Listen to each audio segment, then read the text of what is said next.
Grammar Girl here. I'm Mignon Fogarty, your friendly guide to the English language. Today, we're going to look at the origin of the phrase pride and prejudice, and then we'll look at whether Parson Brown in the song Winter Wonderland was a real person.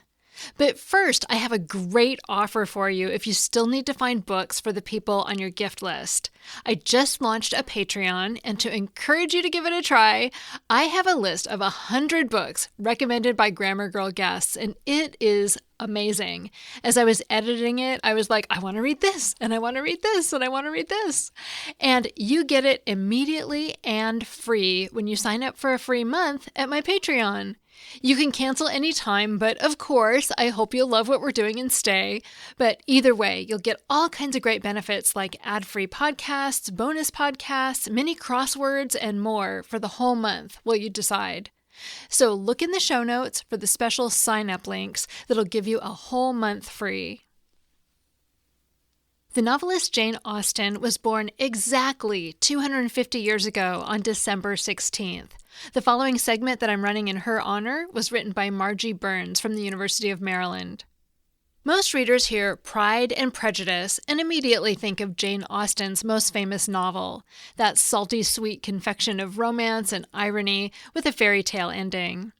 Few people, however, know the history of the phrase Pride and Prejudice, which I explore in my new book, Jane Austen, Abolitionist, The Loaded History of the Phrase Pride and Prejudice. Like most Austen fans and scholars, I had read and loved her novels for years without learning much about the history of the title, which Austen chose after scrapping the original one, First Impressions. By the 20th century, Pride and Prejudice became solely associated with Austen's 1813 novel. The phrase, which has religious origins, appeared in hundreds of works before Austen was born. From Britain, it traveled to America, and from religious tomes, it expanded to secular works. It even became a hallmark of abolitionist writing. While 2025 marks Austen's 250th birthday, the phrase Pride and Prejudice first appeared more than 400 years ago in religious writings by English Protestants. As the daughter, sister, cousin, and granddaughter of Church of England ministers, Austen was certainly aware of the tradition. If ministers wanted to reproach their parishioners or their opponents, they attributed criticism of their sermons to pride and prejudice, as coming from people too arrogant and narrow-minded to entertain their words in good faith. While the usage began in the Church of England, other denominations, even radical ones, soon adopted it. Pride and Prejudice appears in the writings of nonconformists, Anabaptists, Quakers, dissenters, and other representatives of schism, faction, and sedition, as one anonymous writer called them. One early takeaway is that amid fervent religious conflicts, various denominations similarly used Pride and Prejudice as a criticism. The unnamed minister himself complained that, owing to, quote, the pride and prejudice of men's spirits, the prevailing interests of some factions and parties, the greatest part of the nation are miserably wanting in their duty, unquote. At the same time, the phrase could be invoked to support religious tolerance and in pleas for inclusiveness. Quote, when all pride and prejudice, all interests and designs, being submitted to the honor of God and the discharge of our duty, unquote, an anonymous clergyman wrote in 1734, quote, the Holy Scriptures shall again triumph over the vain traditions of men, and religion no longer takes its denomination from little sects and factions, unquote. In the 18th century, advances in publishing led to an explosion of secular writing. For the first time, regular people could buy books about history, politics, and philosophy. These popular texts spread the phrase Pride and Prejudice to even more distant shores. One fan was American founding father Thomas Paine. In his 47-page pamphlet, Common Sense, Paine argued that kings could not be trusted to protect democracy. quote, laying aside all national pride and prejudice in favor of modes and forms, the plain truth is that it's wholly owing to the constitution of the people and not to the constitution of the government that the crown is not as repressive in England as in Turkey, unquote. Others include Daniel Defoe, author of Robinson Crusoe, in his 1708 essay, Review of the State of the British Nation. Defoe satirically exhorted the public to vote Tory rather than electing men of sense, to, quote, dispel the poisons that sloth, envy, pride, and prejudice may have contracted, and bring the blood of the party into a true circulation, unquote. After the philosophers, historians, and the political commentators came the novelists, and among the novelists, female writers were especially important. My annotated list in Jane Austen, Abolitionist, includes more than a dozen female writers using the phrase between 1758 and 1812, the year Austen finished revising Pride and Prejudice. Among them was Frances Burney. Scholars have often attributed Austen's famous title to Burney, who used the phrase Pride and Prejudice in her novel Cecilia. But Burney wasn't alone. Female novelists who used the expression before Austen included Charlotte Lennox, sisters Harriet and Sophia Lee, Charlotte Turner Smith, Mrs. Colpoys, Anne Seymour Damer, and mother and daughter Susanna and Elizabeth Gunning, who jointly authored their novel The Heir Apparent. As the critique embodied in the phrase progressed beyond religious and partisan conflict, it became increasingly used in the contexts of ethics and social reform. My most striking discovery in this research is the long-standing association of the phrase Pride and Prejudice with abolitionism, the movement to eradicate enslavement and the slave trade. The leaders of transnational anti-slavery organizations used it at their conventions and in the books and periodicals they published. In 1843, 30 years after the publication of Austen's Pride and Prejudice, British Quaker Thomas Clarkson wrote to the General Anti-Slavery Convention, which was meeting in London.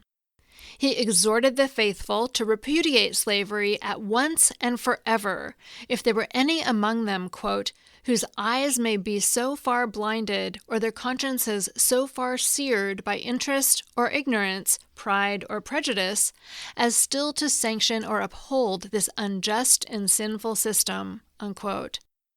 He even used the phrase twice, acknowledging that some violent abolitionists had aroused reaction. He warned his audience that, quote, this state of feeling arises as much from pride and prejudice on the one hand as from indiscretion or impropriety on the other, unquote. At the funeral for abolitionist John Brown, the minister prayed over his body, quote, O God, cause the oppressed to go free, break any yoke, and prostrate the pride and prejudice that dare to lift themselves up, unquote. Use of the phrase didn't end with emancipation or the end of the U.S. Civil War. In fact, it was one of Frederick Douglass's favorite phrases. On October 22, 1883, in his address at Lincoln Hall, Douglass excoriated the Supreme Court's decision rendering the Civil Rights Act of 1875 unconstitutional.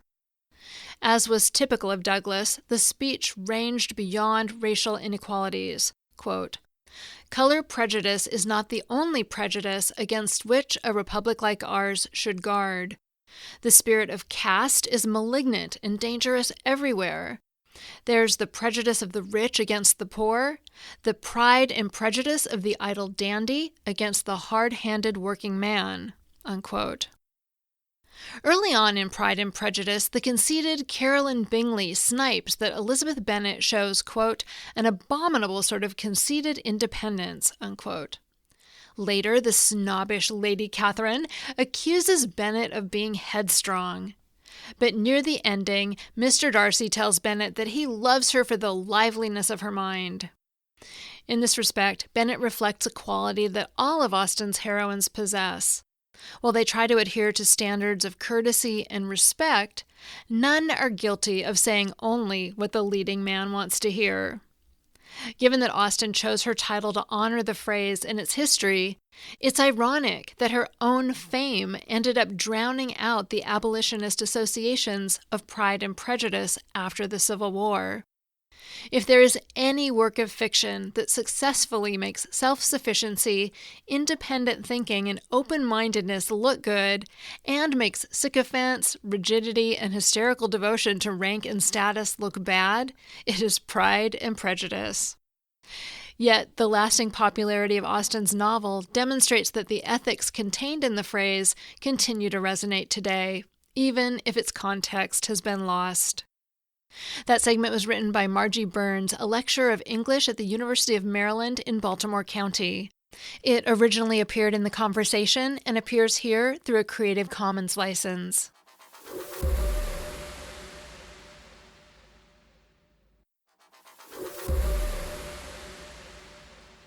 Next, I have a piece by Ashley Dodge. The other day, while humming Winter Wonderland, these two lines started to make me wonder, who was Parson Brown? In the meadow we can build a snowman and pretend that he is Parson Brown. The song Winter Wonderland was written in 1934 by composer Felix Bernard and lyricist Richard Bernard Dick Smith. Although it's winter-themed, in the Northern Hemisphere, we tend to treat it as a beloved holiday song. And here's an interesting fact. Winter Wonderland was penned by a man in quarantine.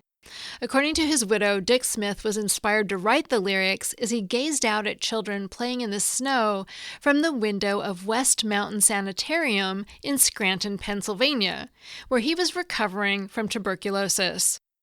When Smith rallied and was able to leave the hospital, he returned to New York and collaborated with his composer friend Felix Bernard to create the popular song we know today. So, was Parson Brown someone of cultural significance at the time the song was written? Well, at first glance and looking at the lyrics that follow, it seems as if Parson Brown would be a minister. He'll say, "Are you married?" We'll say, "No, man, but you can do the job when you're in town." So, during the time when the song was written, parsons, a term for Protestant or Anglican ministers, would sometimes travel from town to town performing wedding ceremonies for those who didn't have a local minister of their own faith. But is there any significance to Parson Brown? Well, it seems it could either have been a specific parson the couple knew who came to their town, or a placeholder title similar to John Doe. As far as I can tell, there was no famous Parson Brown in the 1900s. As a side note, have you noticed that there are two versions of the bridge in Winter Wonderland? A 1947 version replaces Parson Brown with Circus Clown. I'm not going to sing. In the meadow, we can build a snowman and pretend that he's a circus clown. We'll have lots of fun with Mr. Snowman until the other kitties knock him down. This lyric change was apparently made to make the song more child-friendly. In the past, Wikipedia also suggested that the change occurred because traveling parsons were no longer part of the American cultural scene. So the bottom line is that Parson Brown probably wasn't a real person, but we can enjoy singing about him nonetheless. That segment was by Ashley Dodge, who was my assistant many years ago and is now an elementary school teacher.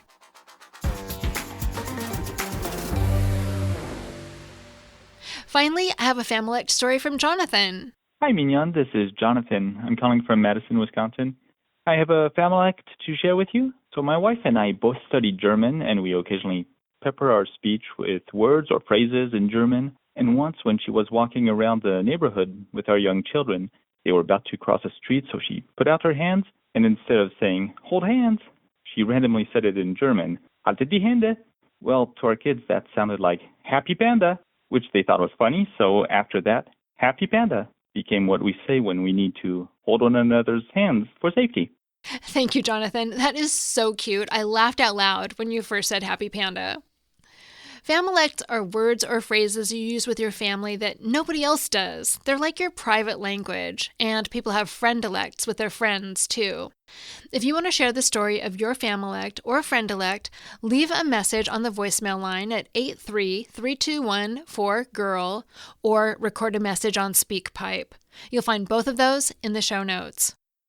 Grammar Girl is a quick and dirty tips podcast. Thanks to Nat Hoops and Rebekah Sebastian in marketing, Morgan Christianson in advertising, Holly Hutchings, director of podcasts, and Dan Feierabend in audio, who likes to eat novelty ramen like the recent turkey dinner. And I'm Mignon Fogarty, better known as Grammar Girl. Remember to look in the show description for links to get a whole month free of my new Patreon and that amazing list of 100 book recommendations. That's all. Thanks for listening.